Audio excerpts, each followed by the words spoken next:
Okay. Welcome back to the show this morning. The newspapers are ready. We'll take a look at them. We'll be talking a lot about what it's happening tomorrow. The president is expected to lay some constitutional instrument to get the new regions to come into effect. Daily Graphic this morning has God has blessed Ghana abundantly. President says it's motivation to build a national cathedral. That's on the front page of the Daily Graphic. Child Rights International bemoans surge in abuse of children. Mr. Bright appears photograph is here, and the chief of Achim Abadom was abducted, and the police has arrested 8 people. We'll take a look at that. The Ghanaian Times talks about senior high school and says SHS to remain free for all as government rejects suggestions for rich parents to pay. Dr. Matthew Poku Prempeh's photograph is there. And varsity education to be reduced to 3 years. There's a lot about this issue. The Ministry of Education suggesting that Dr. Matthew Poku Prempeh's comment or statement has been taken out of context. Perhaps in the course of the conversation, we'll get to the ministry for some more clarification. Now, telcos to sue perpetrators of fiber cuts, and President to present CIS on new regions to chiefs and people. And more local investors show interest in economy. That's the Business and Financial Times this morning. Free Zones seeks land from chiefs. That's a story on the BNFT this morning. My guest to do the talking this morning, Member of Parliament for the Afutu constituency, is a member of the NPP, Honorable Alexander Afenyo-Markin is here. Good morning. Good morning, sir. I hope you're doing great. By the grace. If you permit me, because you've talked about local investors. Right. Over the weekend, I was in the Western region.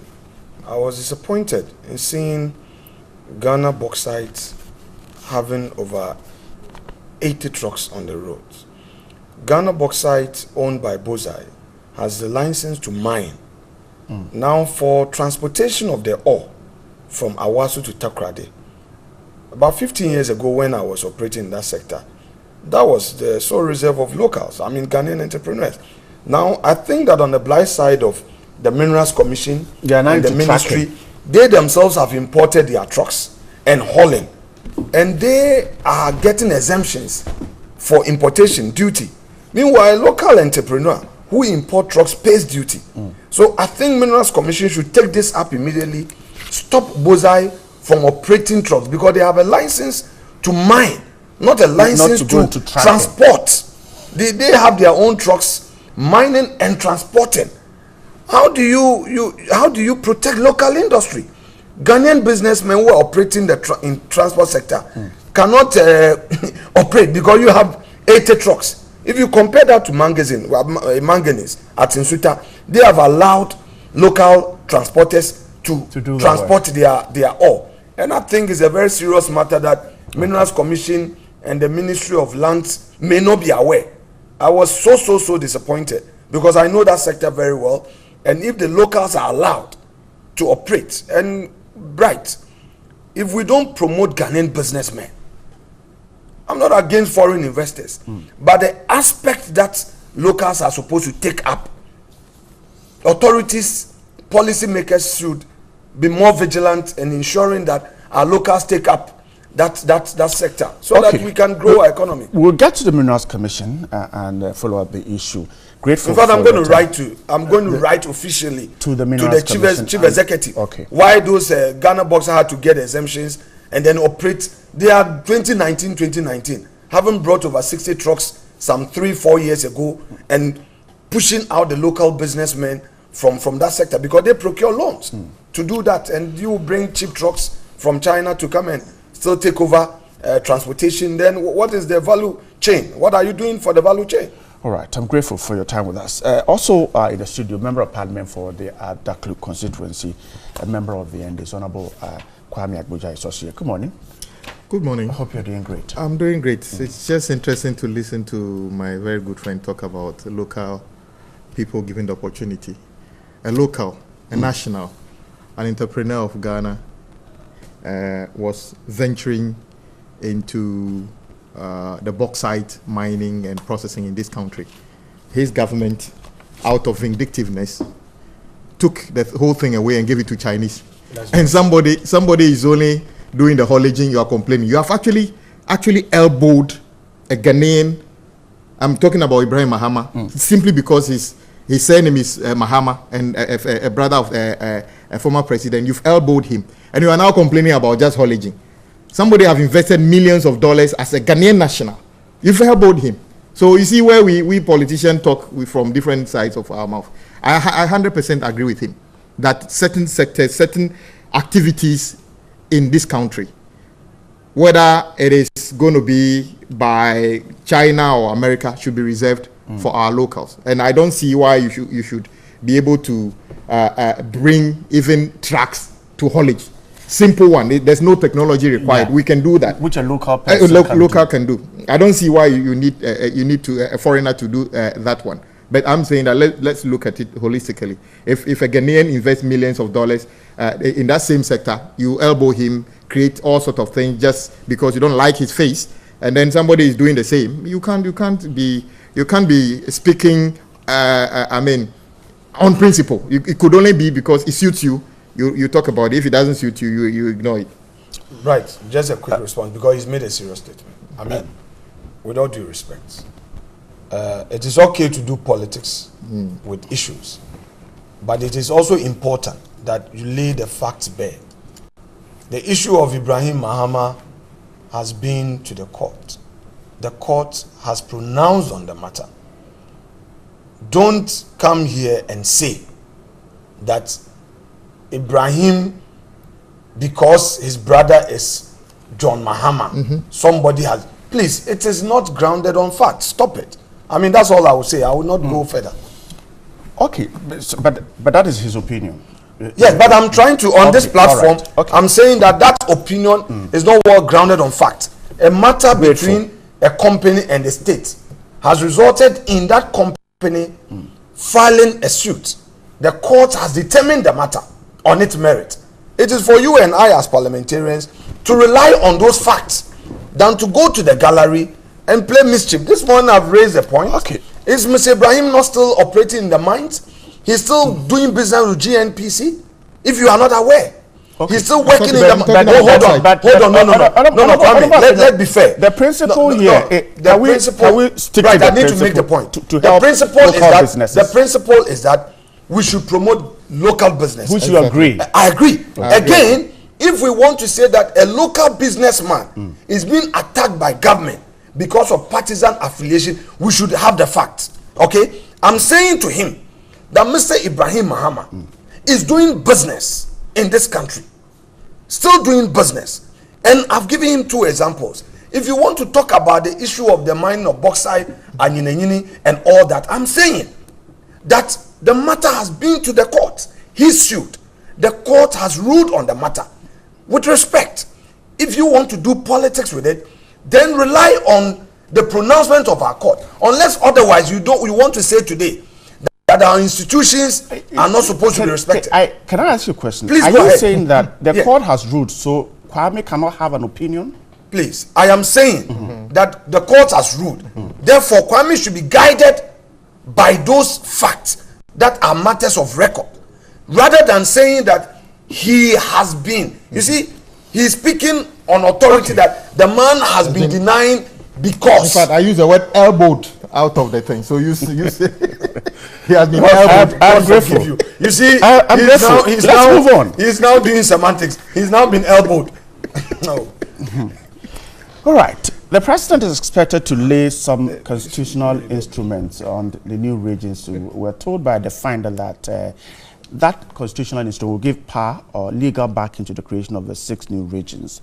That's the story in the finder. Let's start a conversation on this, because already we're getting issues of some communities asking that those communities be made capitals, and a man is somewhere in the Bono Afo region. We'll be getting to him particularly on the issue of Nkoranza in the Bono East region.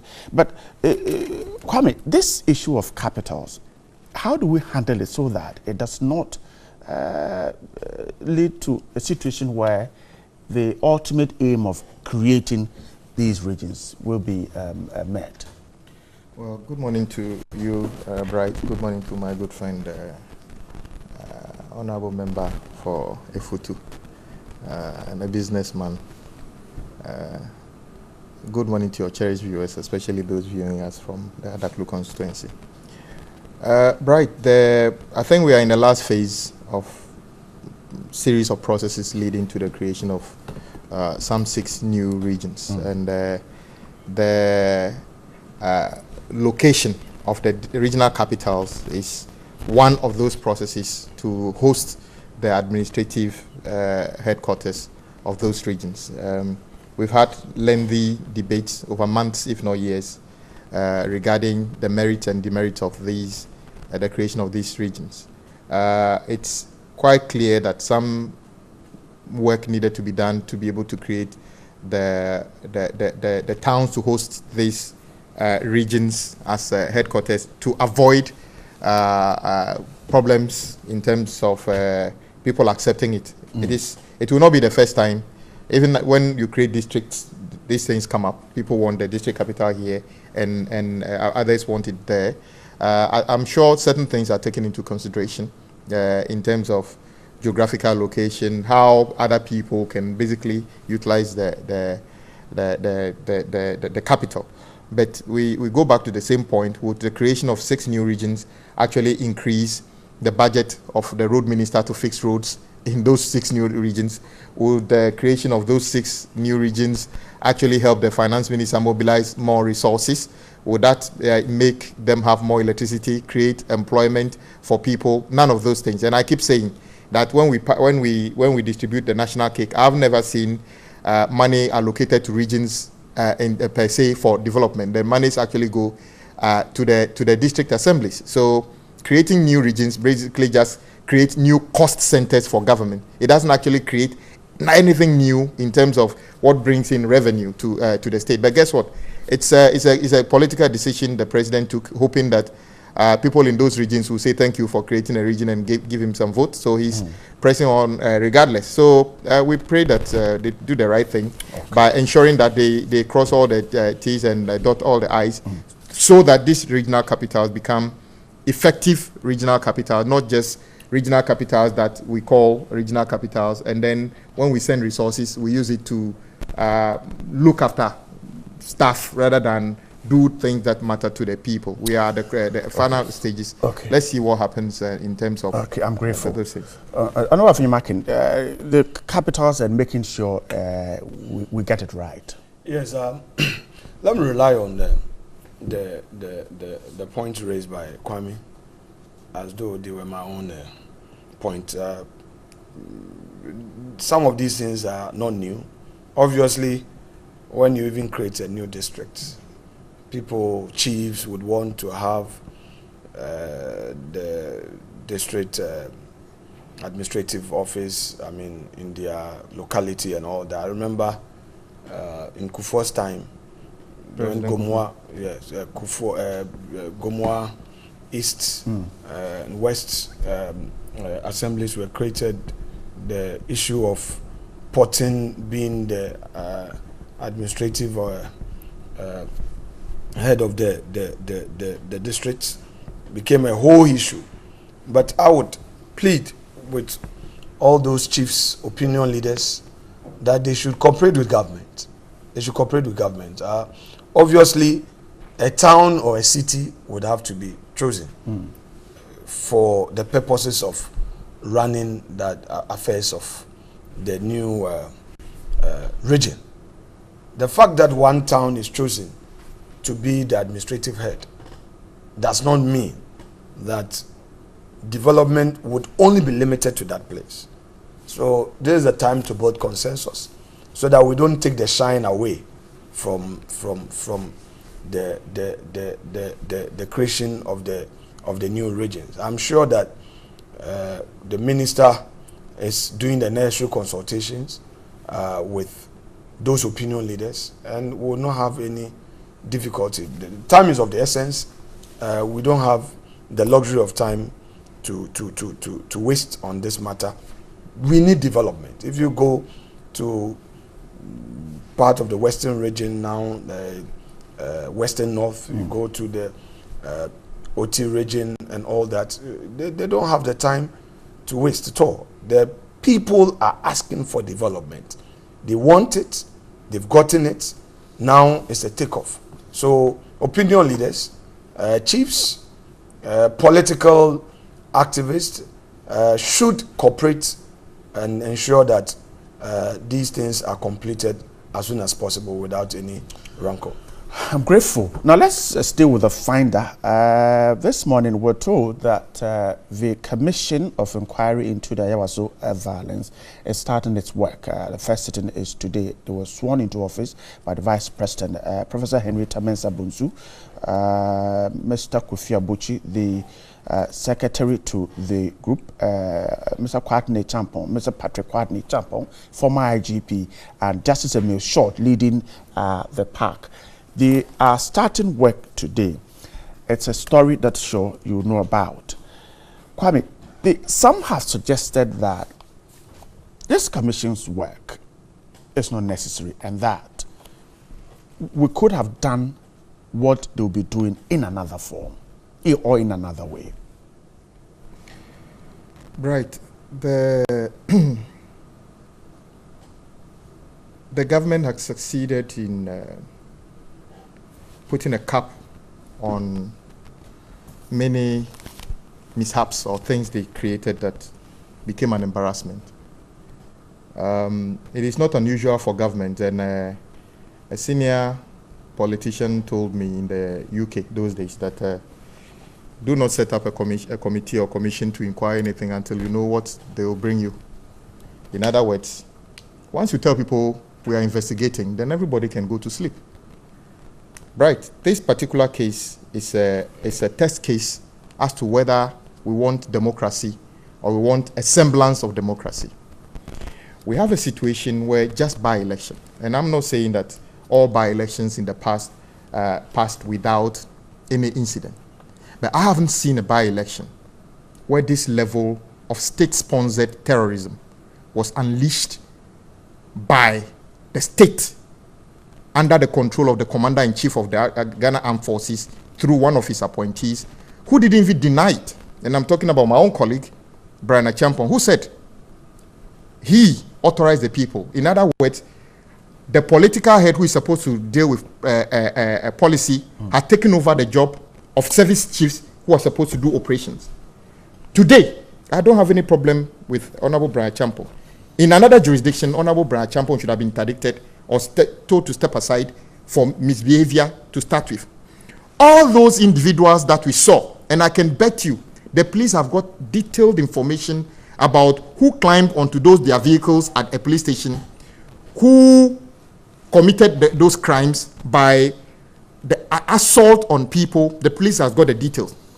Those individuals should have been under police grips by now and been taken through the due process of justice. So you don't leave those people and call them national security and tell me you set up a committee. One of the members was somebody who couldn't even guard 77 parcels of cocaine under CCTV and tell me that they are going to find anything. I mean, with all due respect to the members of the committee, what are they going to find? Were they there? Are you telling me the committee have got better information than you and I, than the police? They don't. They probably weren't even watching television. They wouldn't be able to show us a roadmap to dealing with political thuggery? Justice first. What are they trying to achieve? That the hoodlums, the cretins that government is saying that they sent, that who are probably still part of the so-called national security, are still opposed, and you are telling me that you are coming to make a law, or you are coming to come up with a report to say what? Henceforth, we shouldn't let them work again. I'm saying that this committee is nothing but government attempt to whitewash the whole thing. And I'm saying this will not stop. You see, sometimes when I mean, maybe you will be talking about it. When the president saw these things and then never bothered about it, never went to visit the people and jump on a plane and said that he told God that when he was in opposition that he committed so much crime, he was going to build a cathedral to pacify God for his crime and left the country, and then his vice president commissioned a committee to just look at this. What are we talking about here? This is nothing but NPP doing exactly what they did with Tor, what they did with every other, how do you call it, the Australian visa scandal. They hope that the committees are the people they put on the committees would give them a report that they like, a report that will make them look like nothing happened. Isn't it amazing that we were told that, for instance, how do you call it, the Australia visa, a crime took place, but the government exonerated everybody, and yet the crime existed. So actually, who committed the crime? Let me read this to you. This is what the chair of the commission says. He says that the commission will seek to identify the root causes of electoral violence and recommend credible and lasting solutions. No, you think this cannot be done? That is not even. Look, was it electoral violence? No, state-sponsored terrorism. The president, the commander-in-chief of the Ghana forces, appointee said, "I send the people to go and do those things." So when you say look, was CPP attacking PPP there? Did you see anything like that? No, this is state-sponsored. So it should be the chairman should have been direct, but he can't be because he's been given a job by the government. He can't do anything about that. So they're not going to find anything. Look, the NPP have already said they cannot disband those people. Those people are integral part of the NPP. They are operating as a wing, and you saw those letters flying around. And Ghanaians should be aware that they are not only going to be limited to Ayawaso, they are forming regional sections of all these things. And I'm saying that this commission would come out with nothing. They can never stop anything like vigilantism. If they can stop it, the president should have been causing the arrest and the prosecution of his assignees who went and committed those terrorist acts at Ayawaso Wogon. So me, when I hear these things about commission and other things, the former IGP, as far as I'm aware, couldn't even find the 77 parcels of cocaine.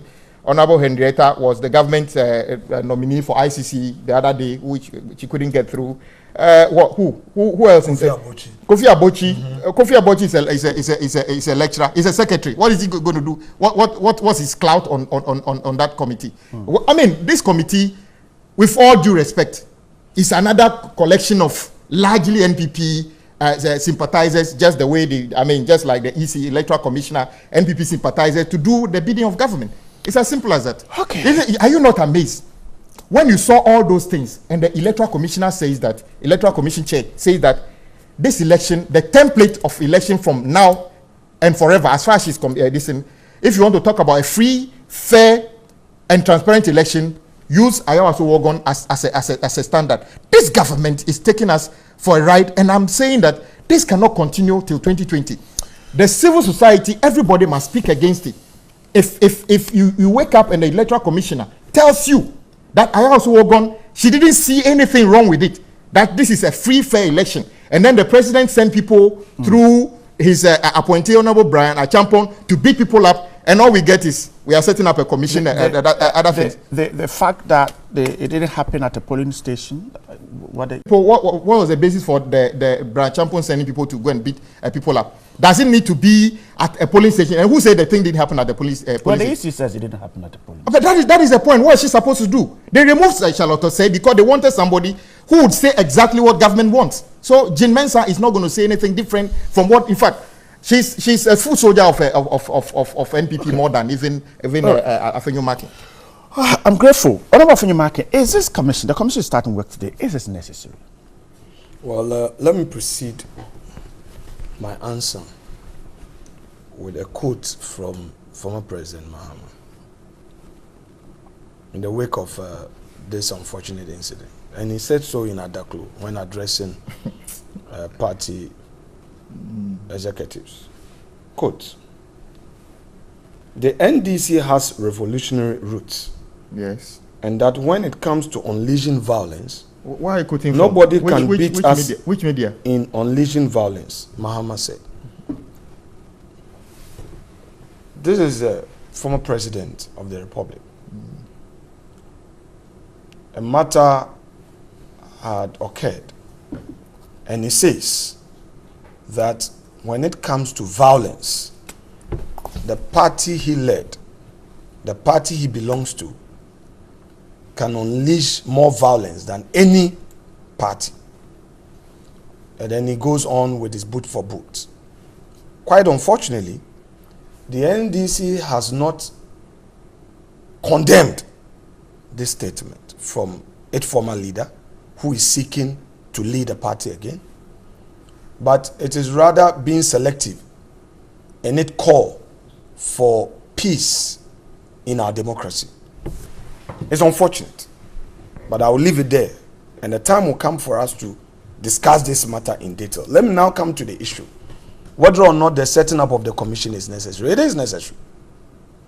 It is necessary because this is the first time in our political history that a government has been responsible enough to set up an independent body to look into an incident, the nature of which everybody is condemning. Look, I've been in politics all my life, 20 years in my adult life in politics. I have seen political violence. In 2012, broad daylight, as a candidate, the NDC organizer on the commercial streets of Winneba attacked me. I was campaigning openly, a gun was brought. I have seen all of this. I was not at Talensi. I was not there. But there were footage of incidents. National officers of NDC wielding guns in Talensi. Triponi MPs, NPP MPs were attacked, beaten. Akwetia, Asawasi, where my respected colleague, Honorable Muntaka, the minority chief whippers, he came to parliament through a by-election. That violence, we've never seen some in our politics before. But is that sufficient? Or should we use this as a basis to justify that Wasugo gone? No. Is that what you're I'm saying that should we justify that? No. The president says enough is enough. Look, when it comes to vigilantism, party activists trying to protect ballot, doing this and all that, it is something that because of certain occurrences, look, it is painful for you to win an election and to be declared a loser. Perhaps national security did not come out with the appropriate communication, leading to this misquote, Kwame misquoting Brian Achampong. He owned up that, look, national security did a deployment. But you see, what the NDC has refused to tell Ghanaians is the fact that they got these their hawks to parade in the house of the candidate. I may say perhaps the national security operatives might have overreacted, but you got your let me finish. Let me land on the point. I don't have a lot of time. I want us to this is your I'll come there. With respect. A lot of time. I know you don't, but let me land on this point. Go their boys. People were coming from Kaswa. Perhaps Brian should have explained that properly. But be that as it may, the question is, was that the appropriate means to repel that attempt by the NDC to rather cause mayhem on that day? No. That is why the president says, look, let's have this commission. Security is important. Security is important. Therefore, let us get into this. You have expressed concern. You condemn the pictures we saw. Right. Come on. I'm a human being. I'm a Ghanaian. I say to you that I don't tolerate any form of violence in our political discourse. I am telling you. And I'm saying that to get to the bottom of this, a commission of inquiry has been set up. You see, what I expect of what? To investigate, come out with recommendations, and that is where, you see, the NDC as a responsible opposition should, whatever it takes, go and present your case. You see, their chairman did something that I will forever commend him. By going to the police. Look, Ofosu Ampofo showed leadership by going to the IGP. Defense and Interior Committee met the IGP, and the IGP confirmed that, look, the leadership of the NDC came to him. When this issue of Ahmed Suale murder came up, the NDC issued a statement and even went a step further to say that don't let us scapegoat, let us look at everything, which was also commendable. What it is now is you, the NDC, should now go to the commission. Look, whatever you have, you've been in government, you've been in government before. Rather than condemning the establishment of the commission, go to the commission. Whatever evidence you have, present it. Please let's get to the bottom of it, so that the outcome will guide all of us. If you look at the mandate of the commission, yes, B says that to identify any person responsible for or who has been involved in the event associated with violence and injuries. So this is where some have suggested that somebody has owned a good point. A good point. This is a good point for Kwame and his leaders to come out and say, look, this gentleman, there's a footage. This gentleman is a party foot soldier, not a national security operative. This person did that. You say you have some the evidence. I think it's a golden opportunity. In this direction, are you saying that Mr. Brian Achambu wants to know the persons involved because he says he sent them there? I'm saying Brian obviously would be invited.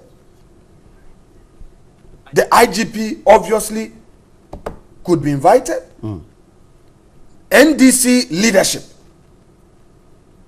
would have to respond to the invitation of the commission. Well, I'm saying the party said they won't be part of So you see where the problem is?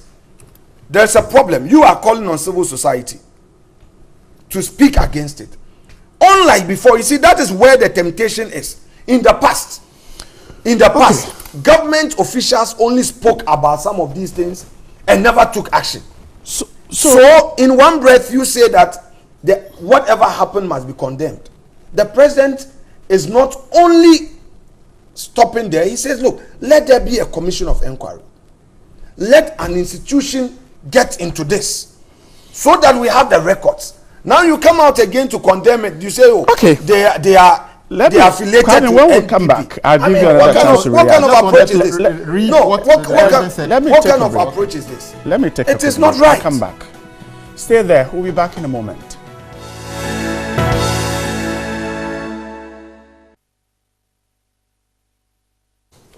All right, we'll go back to the issue there, but let's watch this. The residents of Pantine, Abokobi, and areas around there are being attacked by land guards. We're told that they are living in fear because of the distress that these persons are subjecting them to. We're told that these land guards have now been on the rampage, destroying property belonging to some of them. Let's watch this.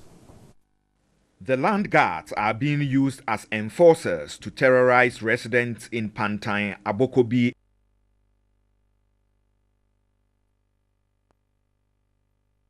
Among residents, the land guards also extort money from property owners and developers.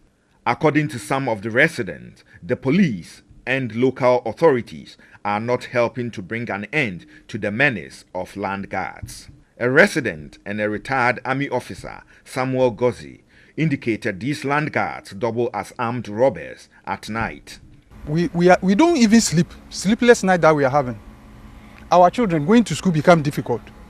People's property that they've acquired for so many years, they will only use one day to destroy it. Anybody who encroaches on my land, I have a gun, I have lances it. So anybody who comes there, whatever happens, is out of the order. This area used to be a recreation center. It has been razed down by the land guards. A resident, Ben Tete, noted the land guards do not care about the document covering property they destroy. It has been a threat. So we, the residents over here, we made an association. But we could see that the association is not holding any longer because they'll come and threaten you. Another resident, David Gray, observed their complaints to the police and the local authority. All right, welcome back. We'll tell you more about that issue later on. Kwame, a quick reaction and then we'll move on. Bright, you see, I think President Mahama saved the situation that day. I'm happy my colleague confirmed that when the hoodlums of the NPP under the authority of the president, the commander-in-chief, don't say that. Unleashed that on them. That is not correct. That is not factual. Some people related to NDC were also marshalling up to go there. So the comment by President Mahama was basically to tell them, don't go there. I will sound a caution. And this is what President Mahama said. Now, are you saying what I quoted? Yeah, what did he say what you selected it, and this is from 1st February 2019, Daily Graphic Online. And he says, I want to sound a caution that the NDC has revolutionary roots. Indeed, I know we have revolutionary roots. And when it comes to unleashing violence on one, no one can beat us. If you want to unleash violence, you can't beat us because we can match you. It is just that we midwife this country's democracy, and that is why we must be the first to respect it. That is why we are acting in the we are acting as a party that is docile and respecting the rule of law. But if we believe that the government cannot protect our people, and we believe that the government is using its vigilante groups and illegal forces to intimidate and harass our people, we would advise ourselves. You see, the tape you just played, you heard what the guy said. He said, we have reported to the police, they won't do anything. I have a gun if they come again. It's just like you are home. Somebody came and beat your mother up. You didn't even chase the person to retaliate. You said, the next time you come to this house to attack my mother, I'll respond. And they are saying we should respond. Right. Let me repeat what President Mahama said. For the cretins that have misbehaved there under the authority of the president, the law enforcement must deal with them. But henceforth, whether at Ayawaso, Chereponi, Adaklu, if they show their ugly faces again, guess what? We will match them. Because peace cannot be done by only one person. You do not think that that will cause chaos, and so the law enforcement agencies must do their work? No. Correct yourself. What happened at Ayawaso was chaos. Are you saying that just because NDC was docile, that they beat our people up, that some people's legs are going to be cut, we should be the ones who will remain docile at all costs? Why are you not telling the NPP that thing there was entirely the creation of them? Is the police not the body mandated to deal with this? But the police were standing there. When the NDC call on the police to do what they're supposed to do? We did call on the police, and indeed you saw some of the people. In fact, the police commander who was there was trying to stop the cretins from misbehaving. He couldn't control them. And that is why today police have got all the records of all the people who misbehave. They can't do anything. You saw what 7 police officers said, the Dr. Agozo. And then they said the architecture of the Ghana police is such that they can never be professional. Okay. So I am saying, all right. Yes, the constitutional architecture. The constitutional architecture. We're hitting the top of the hour, so we need to change the topic quickly. The last thing, I'm saying that if anybody thought, including Reverend Asante, thinks that they would cow us to be the docile ones, when he couldn't even condemn those things, if he thinks he's part of government, that Kwame Agboja he's not part of government. I don't care. Chairs the peace council. But what he said, his actions, his utterances doesn't show that he's for everybody. It shows that he's on the part of government. When you come to Adaklu and come and behave like that, you want to go scot-free. Let NPP get it and their agents. Okay. We are not going to sit down for them to take this constitution for granted. When a president, a commander-in-chief, actually unleashes terror on the citizenry, he loses that legitimacy of being a leader. Honorable Afenyomarkin, like you heard in that story where the man says that, well, I have a gun. Is it a situation where the police simply is not being responsive? So these things will continue? Is it a situation like that? Right. You see, let us compare two situations. We have had a violent political occurrence in this country. Not once, not twice, not thrice, several. In all of these, we had a government in place.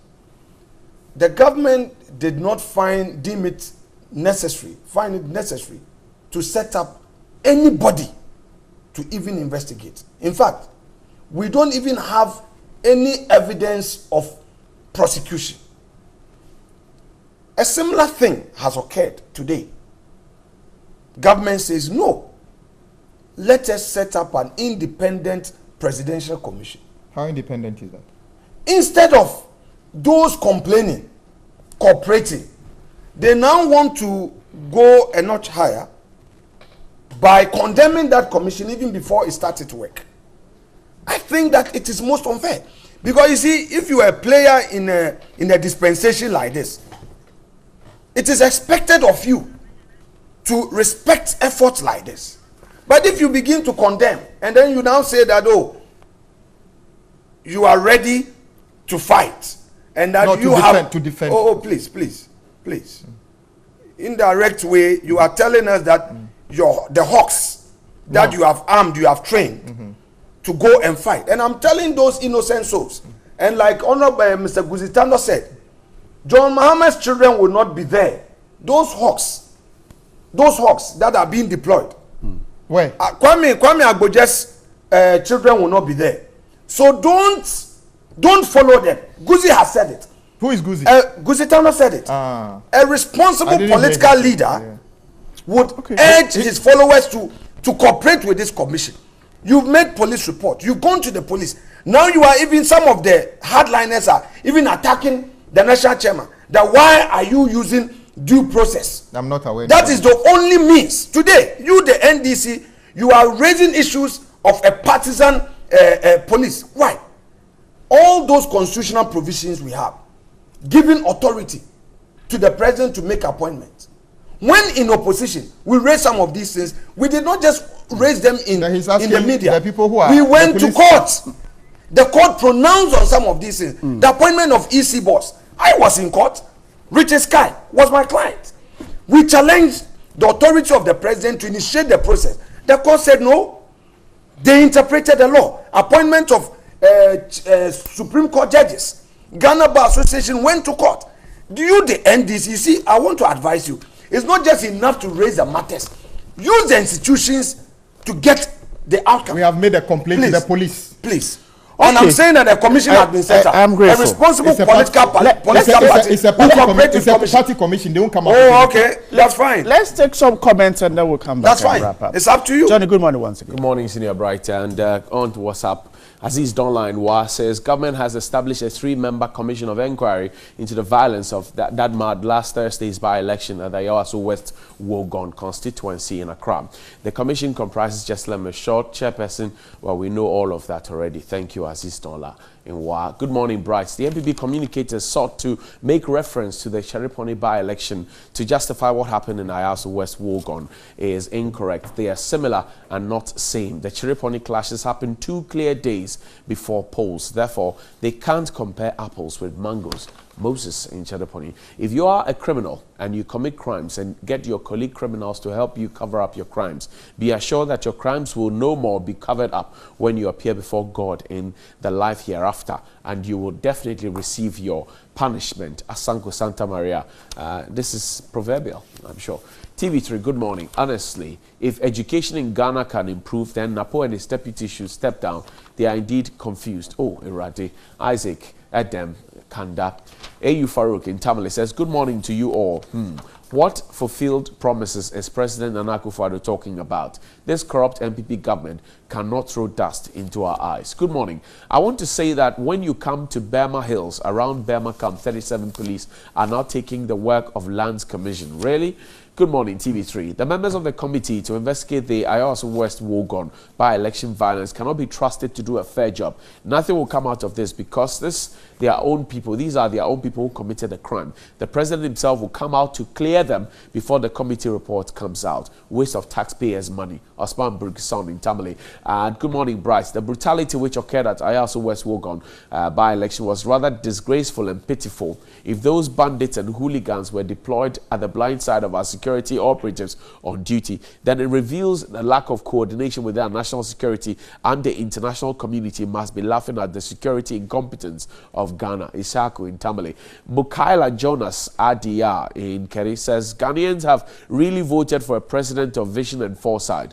At long last, President Akufo-Addo is going to adore the newly created regions. These, among others, are the core benefits of the ordinary voter. President Akufo-Addo will continue to champion on the path of development and well-being because he believes in a fair share of the national cake. Let's maintain the change we voted on. Finally, Good Morning TV is setting up the Commission of Inquiry to investigate the violence at Ayawaso by-election. It's a waste of the taxpayers' money because there can't be more evidence than the video footage making rounds in the media. When your cattle are missing, you don't go about looking for it in a hen coop. You will certainly not find them. The Commission of Inquiry is much ado about nothing.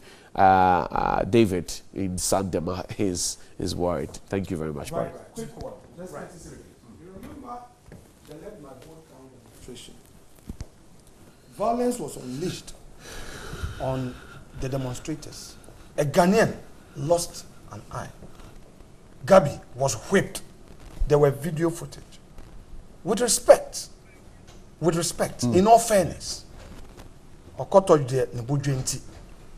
did the police even set up anybody to investigate? Did President Mahama commission? Who did that? Hold on. Who did that? Hold on.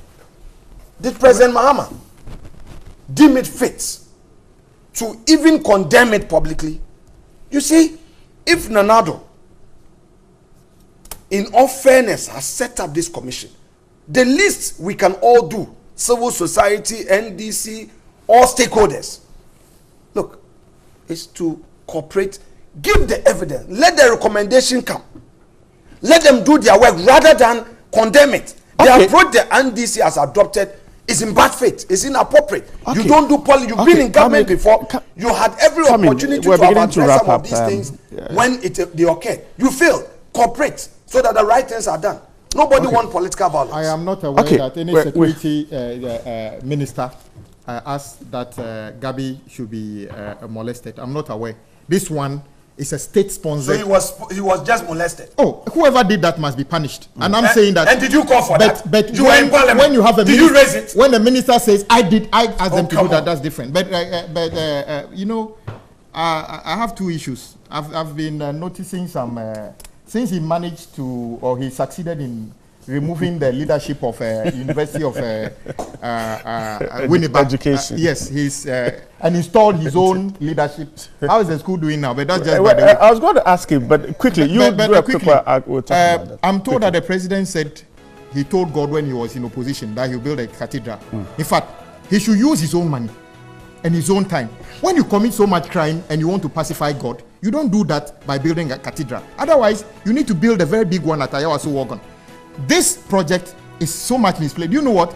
The president actually left the country when he asked people to attack people, and then went to international prayer meeting in the US, taking all the top brass of the government with him just to raise funds to do this. I think people of Adaklu would have wished if he was raising fund to build even a KVIP in Adaklu rather than doing this, disgracing us. By the way, how is the city doing this morning?